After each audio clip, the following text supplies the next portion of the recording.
ఓం నమస్తే. నేను doctor Venkata Chaganti, president, university of applied Vedic sciences. Trump గారు చక్కగా వెనుజువలా ప్రెసిడెంట్ని ఎత్తుకొచ్చేశారు.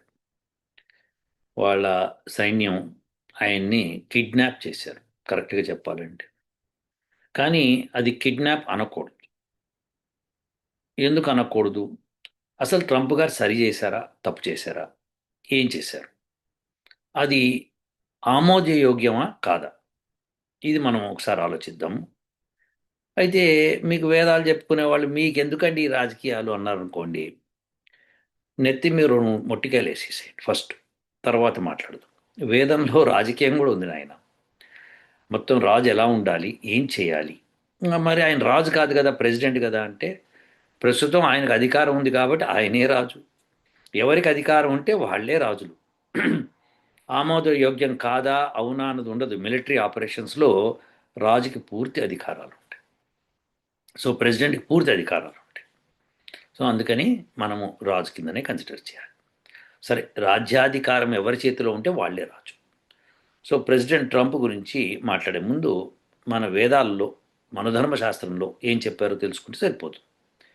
అది అప్పుడు ఆమోదయోగ్యమా కాదా అని అర్థమవుతుంది మనకి. సరే, అవి చెప్పే ముందర మనకి కొన్ని వీడియోలు, తర్వాత కొన్ని పిక్చర్స్ వచ్చాయి. ఒకటి ఏంటంటే, రామస్వామి గారు ఆయన హోమం, ఆయన కొడుకు కూతురు అల్లుడో లేదా కొడుకు కూతురు అనుకుంటా, కూర్చొని చక్కగా అగ్నిహోత్రం చేస్తున్నారు. చక్కగా ఉంది. ఒక కుటుంబంలో అగ్నిహోత్రం వాల్యూ తెలిసింది, వాళ్ళు చక్కగా చేస్తున్నారు. అది చూడండి. అలానే రాజమండ్రిలో లక్ష్మీరాణి గారు పంపించారు. వారు అక్కడ గొబ్బిళ్ళు వాళ్ళ ఇంటి దగ్గర పెడితే పిల్లలు ఎట్లా డ్యాన్స్ వేశారు ఏంటని మన ఆచార వ్యవహారాల గురించి చక్కగా చిన్న వీడియోలు, క్లిప్పింగ్లు పెట్టారు. అవి కూడా చూడండి. ఎందుకంటే మన కల్చర్ గురించి మనం తెలుసుకోకపోతే ఎవరు తెలుసుకుంటారు? అది ఖచ్చితంగా తెలుసుకొని తీరాలి, చూడాలి, ఆనందించాలి. ఆ తర్వాత ట్రంప్ గురించి మాట్లాడు. ఓం అగ్నేయ స్వాహ ఇదం అగ్నేయ ఇదం న మమ. ఓం ఇంద్రాయ స్వాహ ఇదం ఇంద్రాయ ఇదం న మమ. ఓం సోమేయ స్వాహ ఇదం సోమేయ ఇదం న మమ. ఓం ప్రజాపతయ స్వాహ ఇదం ప్రజాపతయ ఇదం న మమ. ఓం వెంకటసాగంటి గారికి హృదయపూర్వకంగా నమస్కారములు.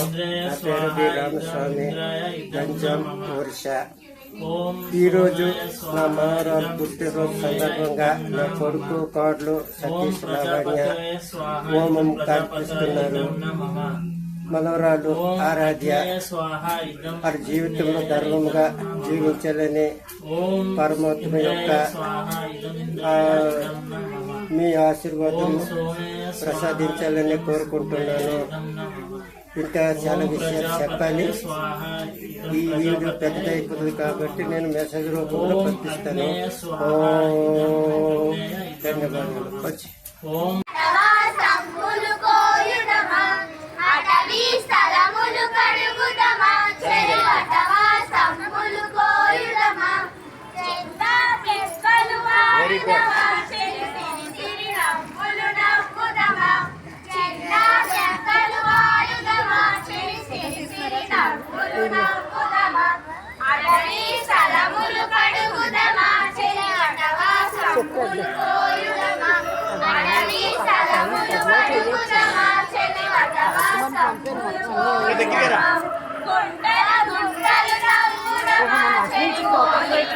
ఉన్నాయి ఫోకస్ లైట్లు ఉన్నాయిగా.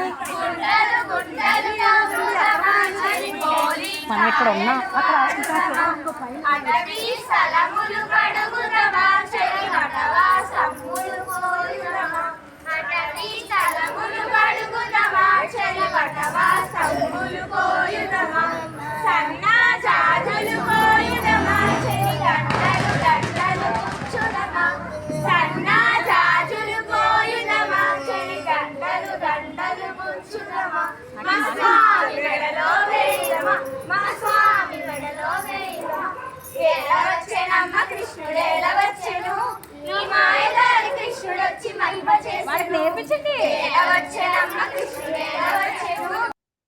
ఇప్పుడు మనము ట్రంప్ విషయానికి వద్దాం. ట్రంప్ ఆ, వెనెజువలా ప్రెసిడెంట్ని తీసుకొని వచ్చాడు.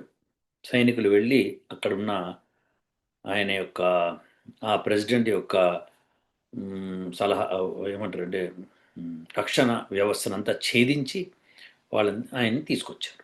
బాగుందండి, ట్రంప్ తీసుకొచ్చాడు, మరి అది తప్పు కదా అని చెప్పి రష్యా, చైనా, ఇండియా మొదలైన దేశాలన్నీ కూడా దాన్ని తప్పుపడుతున్నాయి కదా అని అంటారు. ఎస్, అది నిజమో కాదో చూద్దాం.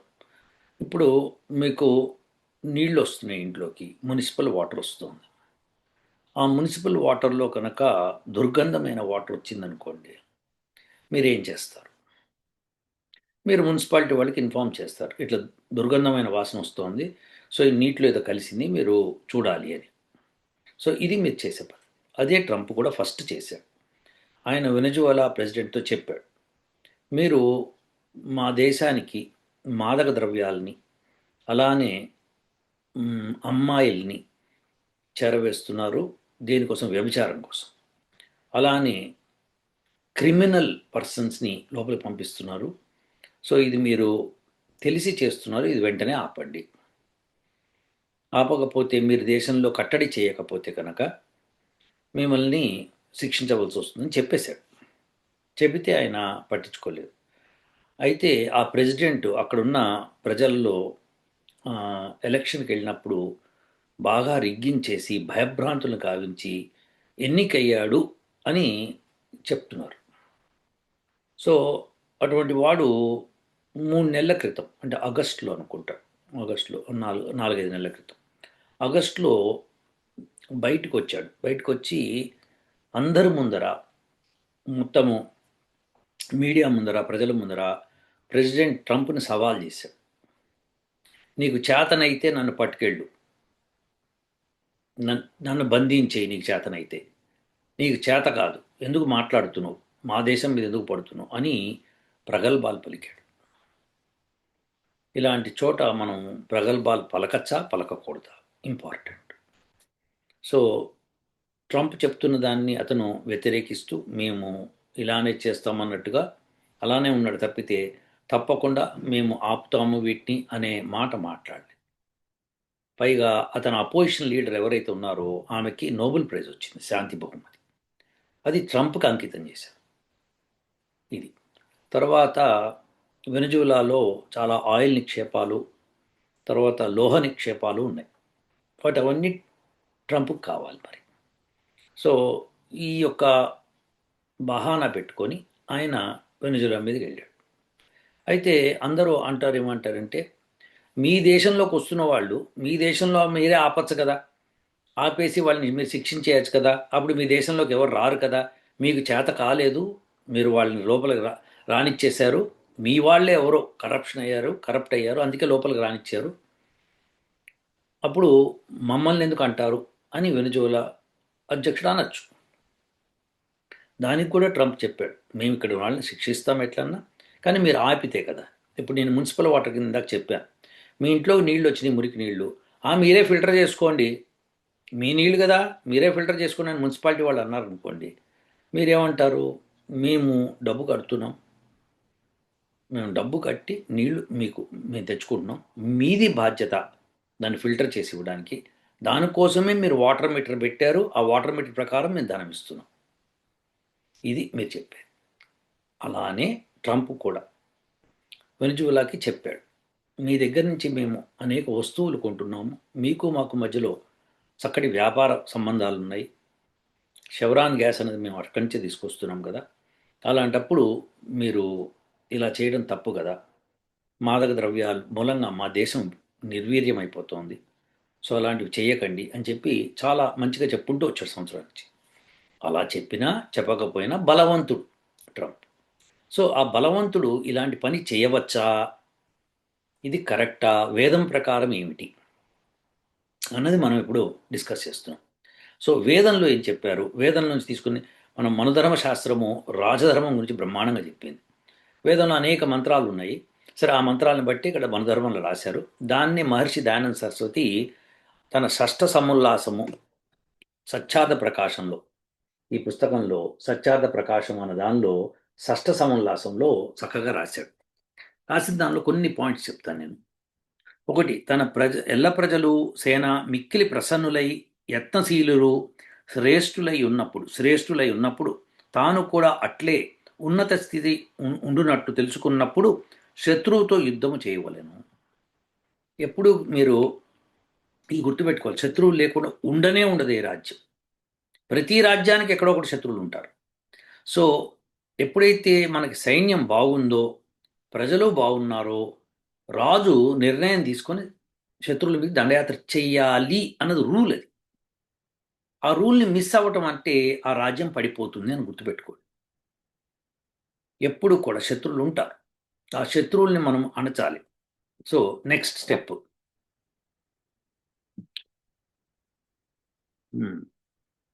సేన హృష్టపృష్టమై ప్రసన్న భావంతో ఉండి శత్రుబలము తన బలం కంటే విపరీత స్థితిలో ఉన్నప్పుడు శత్రువుతో యుద్ధం చేయుట తెలుసుకున్నప్పుడు శత్రువుతో యుద్ధం చేయుటకు దాడి చేయవలేను.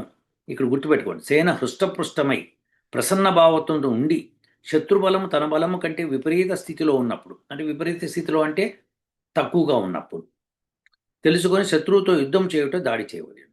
ఇది ఇంపార్టెంట్.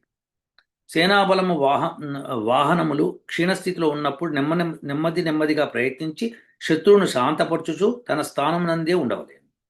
ఇది ఇంకా అసలు యుద్ధంకి వెళ్ళే ముందర ఎన్ని మార్గాలు యుద్ధం చేయాలో వేదంలో ఏం చెప్పబడిందో చూడండి. ఇప్పుడైనా నాస్తికులకు బుద్ధి వస్తుందో లేదో తెలవాలి మనకి. చూడండి, మార్గములు మువ్విధములు. ఒకటి స్థలము, రెండవది జలము, మూడవది ఆకాశం.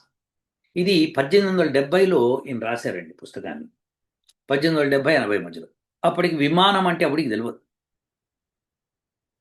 మహర్షి దయానంద సరస్వతి రాశాడు, ఈ మార్గమందు శుద్ధము చేసుకొని భూమి మీద రథ గజ తురంగాల మీదను నీటియందు నావల మీదను ఆకాశమున విమానాది రూపమున పైనను పోవలేను. చూసారా, మహర్షి దయానంద సరస్వతి 1870-80 మధ్యలో రాశాడు. అది ఇక్కడ మనుధర్మశాస్త్రం నుంచి తీసుకొని రాశాడు. మనుధర్మశాస్త్రంలో ఉన్న శ్లోకాన్ని తీసుకొని దానికి అర్థం చెప్పాడు. సో చెప్తూ ఇలా చేయాలి అని చెప్పాడు. సో మరి విమానం మీద వెళ్ళి యుద్ధం చేయాలన్న విషయము మనకి 1900 తర్వాత విమానం కనిపెట్టారు అని అనుకున్నప్పుడు, రైట్ బ్రదర్స్ అన్న వాళ్ళు కనిపెట్టారు అనుకున్నప్పుడు, ఆ విమానం వచ్చిన తర్వాత దాంట్లో మార్పులు చేర్పులు 15 సంవత్సరాలు అయిన తర్వాత 1915లో మొదటి ప్రపంచ యుద్ధం స్టార్ట్ అయిన తర్వాత అది జరిగింది. రెండవ ప్రపంచ యుద్ధంలో అయితే ఆల్రెడీ ఉపయోగించారు, ఇప్పుడైతే కంటిన్యూస్గా ఉపయోగిస్తుంది. సో తెలిసిన విషయమే. సో ఇవన్నీ కూడా మహర్షి దయానంద సరస్వతి తన పుస్తకంలో రాశారు. ఈ నాసికులకు బుర్ర ఉందా? మొట్టమొదటి చెప్పిన వ్యక్తి మరి మీ లెక్క ప్రకారము మను చెప్పాడు. మను తర్వాత అనేక మహర్షులు చెప్పుకుంటూ వచ్చారు, విమానాలు కూడా ఉండినాయి ఒకప్పుడు. సో మహర్షి దయానంద సరస్వతి ఆ విషయాన్ని ఇక్కడ స్పష్టంగా రాశారు. సో యుద్ధానికి వెళ్ళేటప్పుడు విమానం మీద కూడా వెళ్ళాలి అని. అప్పుడు విమానం అనేది లేనే లేదు. సో అలాంటి సమయంలో ఆయన రాశారు. సో మీరు ఇది అర్థం చేసుకోవాలి. దార్శనికత, మనం పూర్వకాలం భారతీయుల్లో విమానాలు ఉండిని అన్న విషయం గుర్తుపెట్టుకోండి. సో చరిత్రని వీళ్ళంతా నాశనం చేసి పెట్టారు కాబట్టి ఇది. సరే, ఇప్పుడు 2 విషయాలు మనకి స్పష్టత వచ్చింది. అదేంటంటే, సైన్యం బలంగా ఉన్నప్పుడు శత్రువుని ఖచ్చితంగా అటాక్ చేసేయాల్సిందే. ఊరికే కూర్చొని కాకమ్మ కబుర్లు చెప్తూ ఉండకూడదు. రాజును బంధించాలని కూడా ఇందులో రాశారు. బంధించి తీసుకురావాలి, తీసుకొచ్చి అతనికి జైల్లో పెట్టచ్చు, లేదు అతనికి మంచి వసతి అది కల్పించి అతను మంచిగా మారేటట్టు చేయొచ్చు, చేసి పంపించచ్చు. అంతేకాకుండా ఆ దేశంలో ఏ దేశంలో అయితే మనము ఆ రాజును ఎత్తుకొచ్చామో ఆ దేశానికి ఏం చేయాలి అన్నది కూడా స్పష్టంగా ఈయన చెప్పాడు. అది కూడా చూద్దాం. సో ఇక్కడ ఈ షష్ఠ సమోల్లాసంలోనే మళ్ళీ ఇంకేం రాశారంటే, ఉచితమని తోచిన సమయంలో శత్రుసేనను చుట్టుముట్టి ఉంచవలేను, శత్రురాజ్యమును పీడింపవలేను, వారి దగ్గర ఉన్న జలములు గడ్డి వంట సరుకు నష్టము చేసి వాని దూషితములు చేసి కానీ బాధ కలిగింపవలేను. శత్రువులను ఎట్లా బాధించాలో చెప్తున్నాం.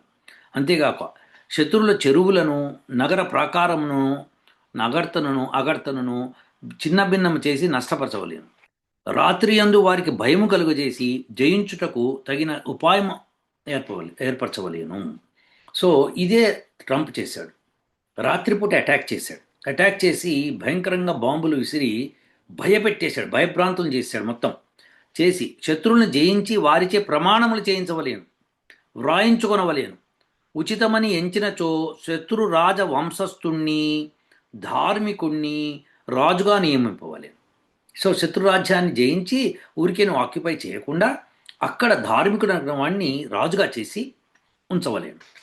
తమ ఆజ్ఞలకు అనుకూలంగా ధర్మయుక్త రాజనీతికి అనుకూలంగా నడుచుకొనుచు న్యాయంతో ప్రజలను పాలించినట్ల రాజు రాయించుకోనవలేను. అంటే ఆ శత్రురాజుని తీసుకొచ్చిన తర్వాత శత్రురాజుల్లో వాళ్ళ వంశస్థుణ్ణి కానీ లేకపోతే ప్రజలతో ఎన్నుకొనబడి వాడిని కానీ అక్కడ నిలబెట్టి అతను ఈ తప్పుని మళ్ళీ తిరిగి చేయడు, తన రాజ్యానికి అనుకూలంగా నిర్వర్తిస్తాడు అని చెప్పి రాయించుకొని అతన్ని అక్కడ కూర్చోబెట్టాలి. మరల ఉపద్రవం చేయకుండానట్లు తన దగ్గర తగిన పురుషులను ఉంచుకున్నట్లు ఉపదేశించవలేను. ఓడిపోయిన వారిని జయించిన వారు ముఖ్యమైన వ్యక్తులతో కలిసి రత్నాదులతో సత్కరింపవలేను. ఓడిపోయిన రాజును కూడా సత్కరించాలని చెప్తున్నాడు. ఓడిపోయిన వారిని జయించిన వారు ముఖ్యమైన వ్యక్తులతో కలిసి రత్నాదులతో సత్కరించవలేను. అతని యోగక్షేమములు నిర్వహించబడినట్లు చేయరాదు, నిర్వహింపబడకుండున్నట్లు చేయరాదు. సో యోగక్షేమాలు చూడాలి అని చెప్తున్నాడు. ఆ తర్వాత శత్రువును కారాగారంను బంధించి ఉంచవలసి వచ్చిన అతనికి తగిన సత్కారం జరుగునట్లు చూడవలేను. ఒకవేళ అతను వినట్లేదు మాట అన్నప్పుడు అతన్ని కారాగారంలో బంధించి ఉంచాలి. అందువలన పరాజయ శోకమును వదిలి ప్రసన్నుడై ఉండును శత్రురాజు మాట. ఇలా మనకి చక్కగా మనధర్మశాస్త్రం చెప్పింది. సో అదే సేమ్ టు సేమ్ ట్రంప్ చేస్తున్నాడు, సేమ్ టు సేమ్.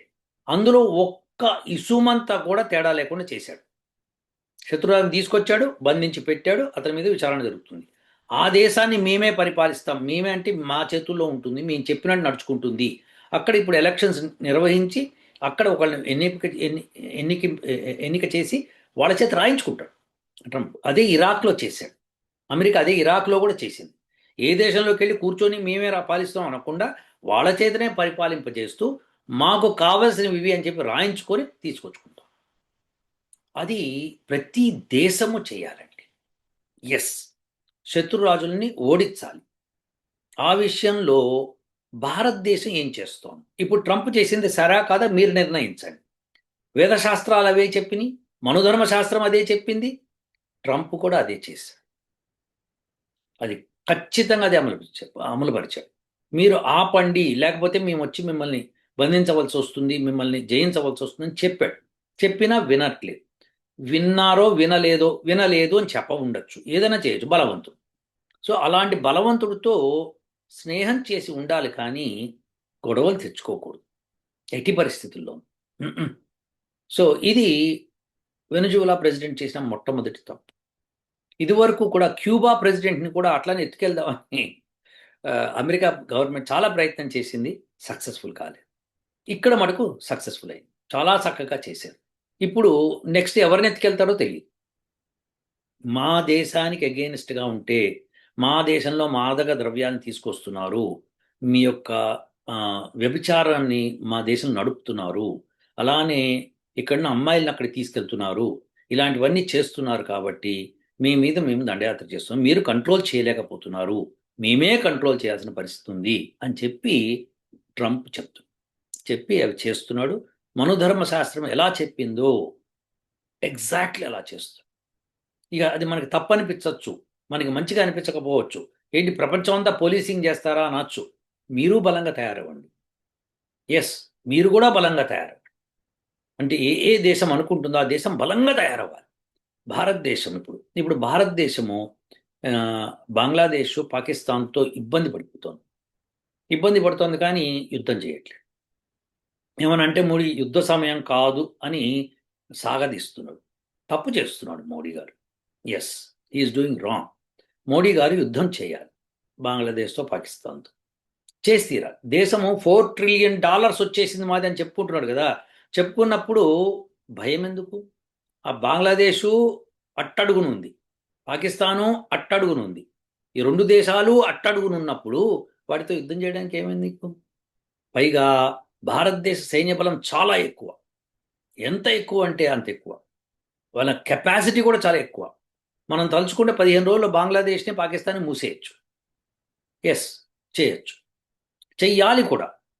చేసి మనకు అనుకూలమైన వాళ్ళని అక్కడ పెట్టి వాళ్ళ చేత రాజ్యం పరిపాలింపచేస్తూ దేశాన్ని సుభిక్షంగా ఉంచుకునే ప్రయత్నం చేయాలి. ఇది చెయ్యకపోతే భారతదేశాన్ని ఎవడో కూడా మళ్ళీ వచ్చి ఆక్యుపై చేస్తాడు. సన్నాసుల్లా తయారవుతున్నాం మనం. యుద్ధాలు చేయక సన్నాసుల్లా తయారవుతున్నాం. యుద్ధం ఎందుకు చేయాలి? ఊరికే చేయట్లేదు, మన మీద చాలా దాడులు వాళ్ళు చేస్తూనే ఉన్నారు. పైగా మీరు ఎప్పుడు మ్యాప్ చూసినట్లేరు, భారతదేశం మ్యాప్ మీరు సరిగ్గా చూసినట్లేరు. బంగ్లాదేశ్ చుట్టూ భారతదేశం ఉంది. 4000 కిలోమీటర్లు దానికి చుట్టూ ఉంది భారతదేశం. అంటే అంత ప్రాంతం అంతా కూడా సైనికుల్ని పెట్టాలి కాపలాగా. ఎంత దుష్కరమైన కార్యమో చూడండి. అలాంటి కార్యాన్ని భారతదేశం ఆల్రెడీ సాగిస్తాం. ఇటు పాకిస్తాన్తో, ఇటు చైనాతో, ఇటు బంగ్లాదేశ్తో నానా రభస పడుతున్నాం మనం. పైగా బంగ్లాదేశ్ వాళ్ళు ఏమంటున్నారు, చికెన్ నెక్, ఆ చిన్న సన్న పాయన భారతదేశాన్ని విడగొట్టామంటే అయిపోతుంది అంటున్నారు. వాళ్ళకి తెలియని విషయం అంటే వాళ్ళ దగ్గర ఉన్న చికెన్ నెక్లు చాలా ఉన్నాయి. భారతదేశం ఆ చికెన్ నెక్లు విడగొట్టిందంటే బంగ్లాదేశ్లో పావు భాగం భారతదేశంలో కలిసిపోతుంది. ఎస్, అలా కలవకుండా చేసుకోవడం ఎంత ఈజీ, సులభం. భారతదేశం చాలా సులభం. కానీ అది కాదు పద్ధతి. వాళ్ళ రాజుని మనం ఎత్తుకొచ్చేసేయాలి. ఎస్, ఎత్తుకొచ్చేసేసి అక్కడ రాజ్యస్థాపన చేయాలి. అది తప్పదు. ఇక్కడ పాకిస్తాన్లో మునీర్ గారిని ఎత్తుకొచ్చేసేయాలి. వాడు పిచ్చి మాటలు మాట్లాడాడు. ఆ పిచ్చి మాటలు మాట్లాడే వాళ్ళని శత్రువు కదా, అది ఆ శత్రుభావం ఉన్న వాళ్ళని ఎత్తుకొచ్చేసేయాలి, లేదు చంపేసేయాలి, ఏదో ఒకటి చేసేయాలి. సో ఇది భారతదేశం చేతనవుతుంది, చేసి తీరాలి. ఊరికే కూర్చొని మాది $4 ట్రిలియన్ ఎకానమీ ఉంది, మాకు ఇది ఉంది అది ఉంది కాదు. ఏసేయటమే తర్వాత. మనకు అనుకూలమైన రాజ్యం స్థాపించాలి. రాముడు ఏం చేశాడు? లంకకి వెళ్ళాడు, రావణుని జయించాడు, తనకు అనుకూలమైన విభీషణుని కూర్చోబెట్టాడు, వచ్చాడు. ఇక్కడ సుగ్రీవుడు వాలి ఉన్నప్పుడు వాలిని చంపాడు, సుగ్రీవుని కూర్చోబెట్టాడు. ఇవన్నీ చేశాడు. అంతేకాదు తర్వాత శత్రుఘ్నుడు వెళ్ళి చక్కగా నార్త్ కొరియా, ఉత్తర కొరియాల్లో అక్కడ రాక్షసులు ప్రబలినప్పుడు వాళ్ళని అణిచి అక్కడ రాజ్యాన్ని స్థాపించి మళ్ళీ వచ్చాడు. సో మన భారతీయులు చాలామంది మనకి తమిళనాడులో ఉన్న రాజు, పల్లవ రాజులు, తర్వాత చోళ రాజులు, వాళ్ళు ఏం చేశారు?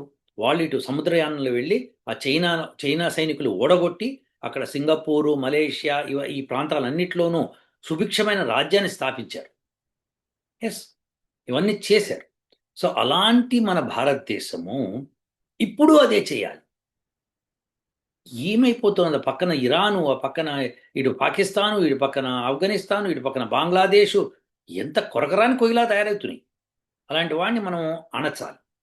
అణిచి మనకు అనుకూలమైన వాళ్ళని కూర్చోబెట్టాలి. అంటే ధర్మం నడిపేవాడిని కూర్చోబెట్టాలి.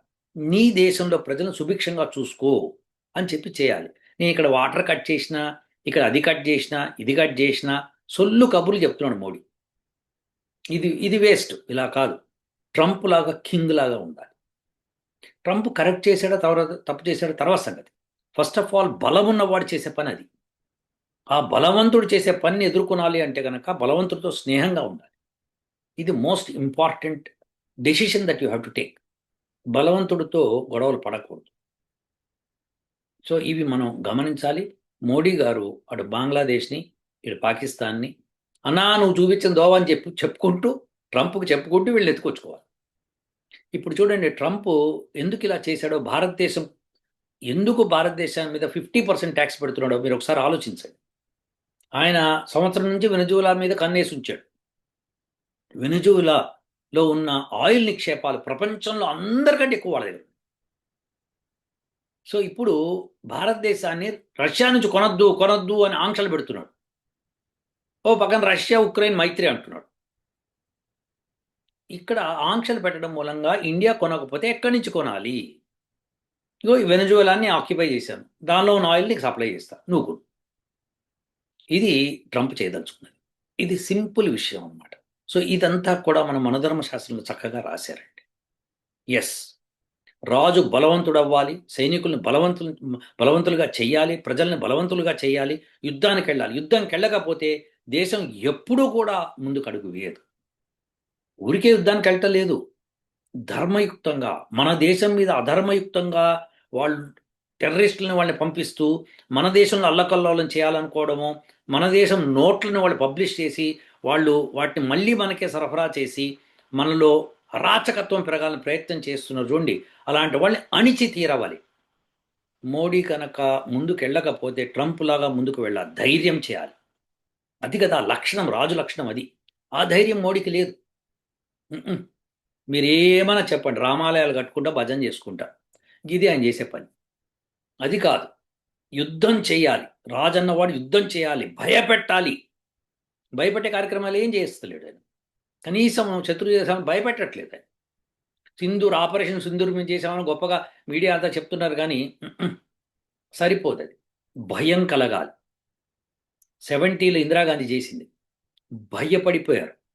మొత్తం మోకాళ్ళ మీద కూర్చొని సైనికులు, శత్రు సైనికులు మోకాళ్ళ మీద పడిపోయి రాసే సంతకాలు పెట్టేశారు. వదిలేసింది ఇందిరాగాంధీ. వదలకుండా ఉండాల్సింది వాళ్ళు. వదిలేరు కదా. సరే, ఏం రాయించుకొని ఉండాలి? ఇంకా చాలా రాయించుకొని ఉండాలి, అవి రాయించుకోలేదు. సో మోడీ గారన్నా చేస్తారేమో చూద్దాం. నాకైతే నమ్మకాలు లేదు. మోడీ గారికి యుద్ధం చేసే సత్తా లేదు. ఇది మీరు రాసి పెట్టేసుకోండి. యుద్ధం చేసే సత్తా కావాలి అంటే ఇందులో ఉండాలి. ఊరికే కూర్చొని రామాలయాలు కట్టాను, భజనలు చేస్తాను, ఇంకెక్కడో కడతాను, ఇవి సరిపోవు. ఇవి కాదు చేయవలసింది. దేశానికి కావాల్సిన ధైర్యం కావాలి.